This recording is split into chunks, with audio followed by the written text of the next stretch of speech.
Hey guys, today is the final lesson for Unit 3, and we're going to look at the constant of proportionality. So, this is a term that we use for declaring the change in y versus the change in x. The thing to note, though, as we'll see throughout this lesson, this only occurs when if x is 0, that y will also be 0. So again, I'm just going to go ahead and note that because there's the rate of change and there's the constant rate of change. And we are referring right now to the constant rate of change. So let's look at exactly what that means. It says the rate of change can be defined as a change in one amount compared to the change in another amount. Going back to our chocolate bars, if I sell one chocolate bar, it's $3. If I sell two chocolate bars, it's $6. If I sell 0 chocolate bars, it's $0. So seeing that it can start at 0, this is a constant of proportionality. When finding the rate of change, we usually look at one amount as x and the other amount as y. So as x changes, so does y. It is called the constant of proportionality. And that is a big mouthful, but I'm going to tell you it is on your formula. It's the word constant of proportionality. It's towards the top of your formula chart, so you don't actually have to remember it as long as you are good at looking back at your formula chart. If x and y change the same way every time, we call it a constant rate of change.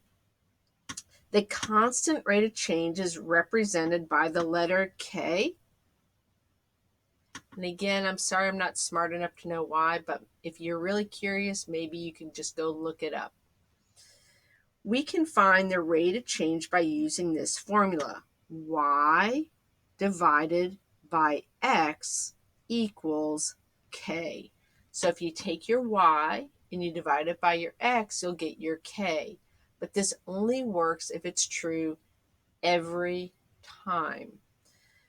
We will be finding the rate of change in 3 different situations: word problems, graphs, and tables. So let's look at this word problem. It says Ricky puts 5 gallons of gasoline in his car and he drove 50 miles. This time he put 9 gallons and he drove 90 miles. Now we have to keep in mind that one is depending on the other. X is your independent, Y is your dependent.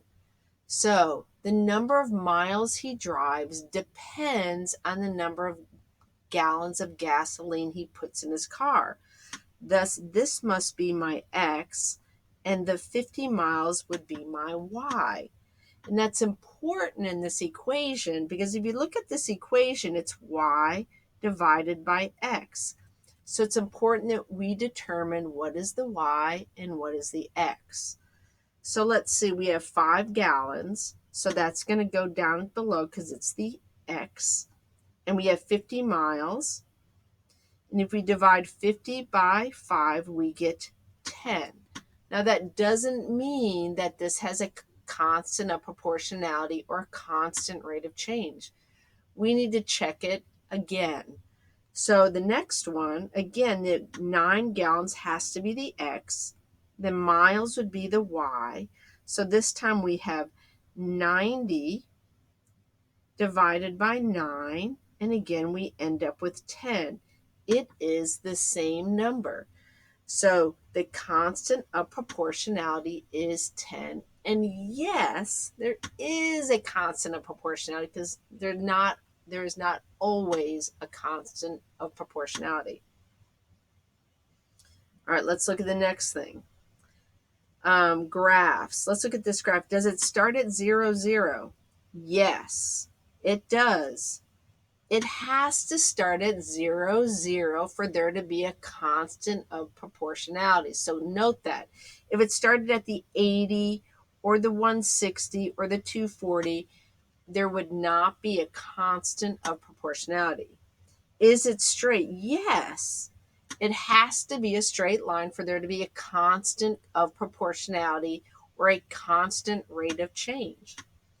If you answered yes to both questions, then you can use the constant rate of change formula to find what this rate of change even is, because we haven't determined that yet. We don't know what the rate of change is. We just know that there is a constant rate of change. So I'm going to pick an ordered pair. We'll pick this one right here. This ordered pair is 280, which again, you see it's very important that you can name an ordered pair. And so we're going to, again, I'll go ahead and write this 280.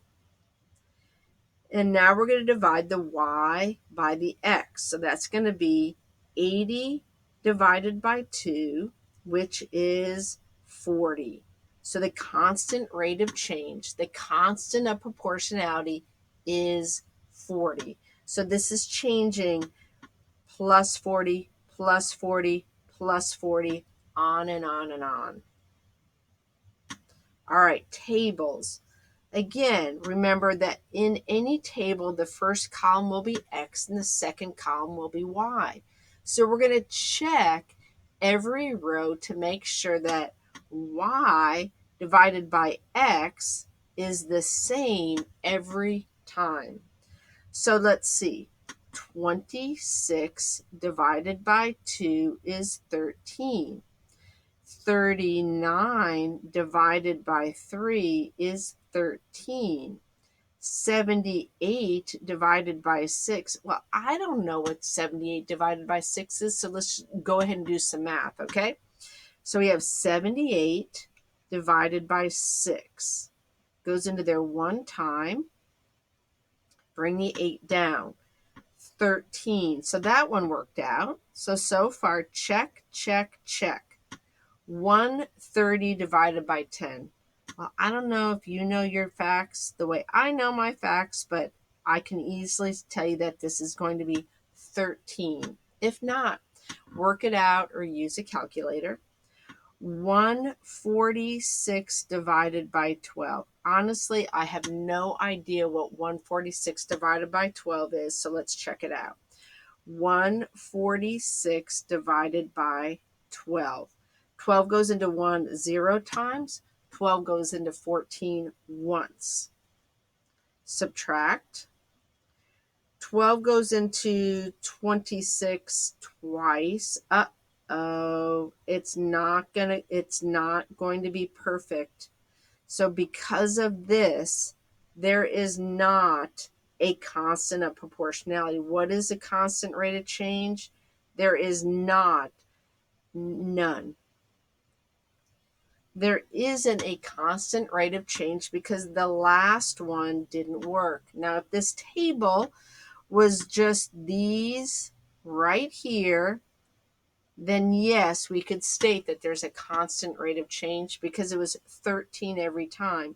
But the last time it was 12 point something or other. I don't know, but it wasn't 13. So we know that that is not a constant rate of change.